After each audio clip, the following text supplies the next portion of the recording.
Monsieur le Président, mon cher André, Mesdames, Messieurs, chers amis et chasseurs, 100 ans, c'est l'anniversaire d'une vieille dame qui a réuni tout ce qu'elle aime autour d'elle et assurément, c'est un moment historique que nous vivons ce matin au Grand Bornand, Monsieur le maire, cher André. En lien avec mon collègue Cyril Pellevat et notre prédécesseur Jean-Paul Amoudry, tous deux présents ce matin, je viens vous apporter l'amitié et l'estime du président Gérard Larcher, qui regrette très sincèrement de ne pouvoir être parmi vous ce matin. Pour en avoir parlé récemment avec lui, il connaît le travail exceptionnel de votre fédération, notamment sur les sujets difficiles où le Sénat a été amené à l'interroger. Je pense en particulier à la sécurisation des actes de chasse, à la prédation du loup ou à la valorisation de la filière venaison.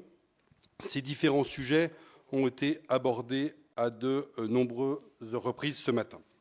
Et sans forfanterie, je voudrais insister devant vous sur le fait que votre fédération est considérée comme un interlocuteur sérieux et comme un corps intermédiaire digne de confiance. Dieu sait combien la Haute-Savoie a changé en un siècle, passant d'un département rural pauvre à un département urbain et périurbain doté d'une économie diversifiée et puissante. Dans ce nouveau paradigme, les chasseurs, premiers défenseurs de l'environnement qu'ils aiment et protègent, emploient la bonne méthode qui consiste à dialoguer toujours, en affirmant en tant que de besoin des positions fortes et claires. Nous en avons encore eu l'illustration ce matin, notamment dans le rapport du président. Cette stratégie est à mettre à votre crédit, Monsieur le Président Munier, ainsi qu'à celle de votre conseil d'administration, sans oublier vos collaborateurs, et vous montrer le chemin du collectif dont nous autres, politiques, ferons bien de nous inspirer, car c'est la seule voie possible qui nous permettra de trouver les bons terrains d'entente et d'avancer. Je crois que la Haute-Savoie tout entière s'honore d'avoir des représentants de la chasse qui savent travailler, y compris avec des organisations, et parfois même des administrations qui n'étaient pas sur la même longueur d'onde de prime abord. C'est dans ce cadre et cet esprit que vous affirmez vos positions avec succès. J'en ai moi-même été maintes fois témoin.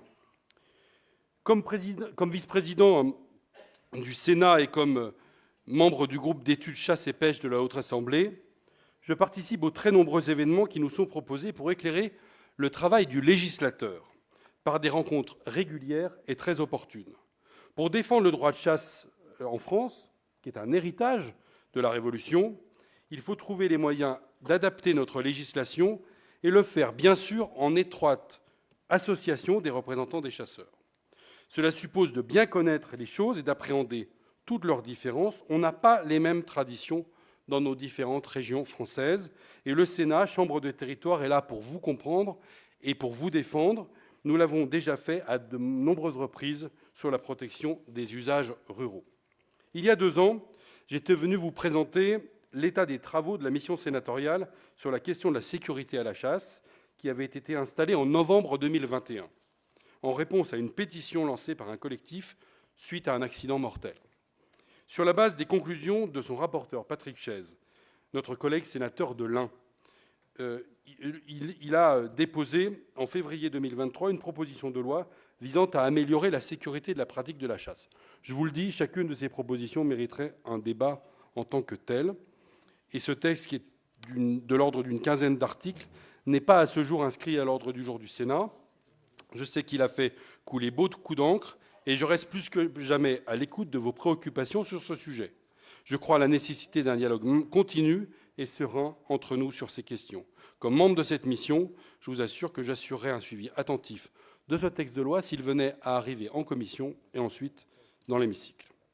Je veux ce matin aussi évoquer avec vous la mission d'intérêt général qui n'est plus à démontrer.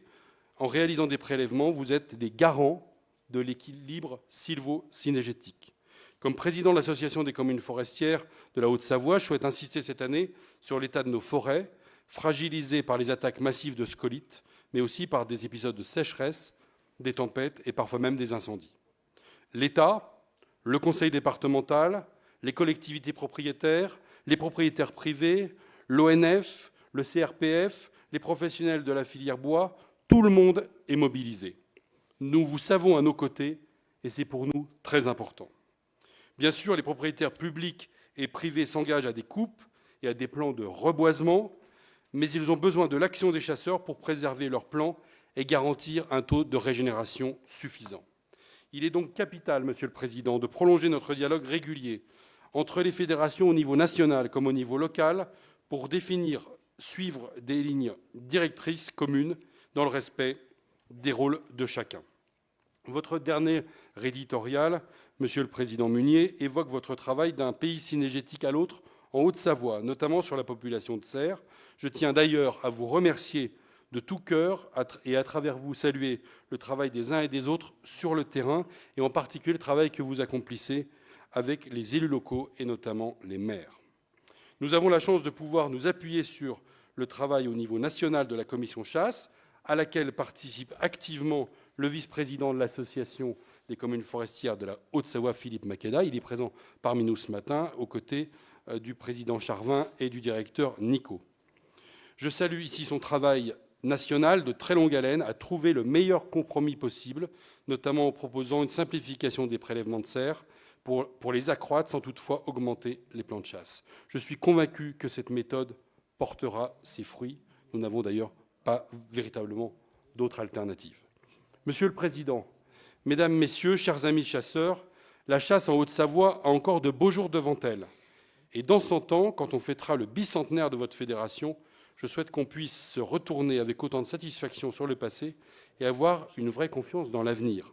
Cela passe par la jeunesse, par la transmission de votre passion, et je sais que c'est ce qui se vit déjà dans chacune de vos ACCA. Bravo.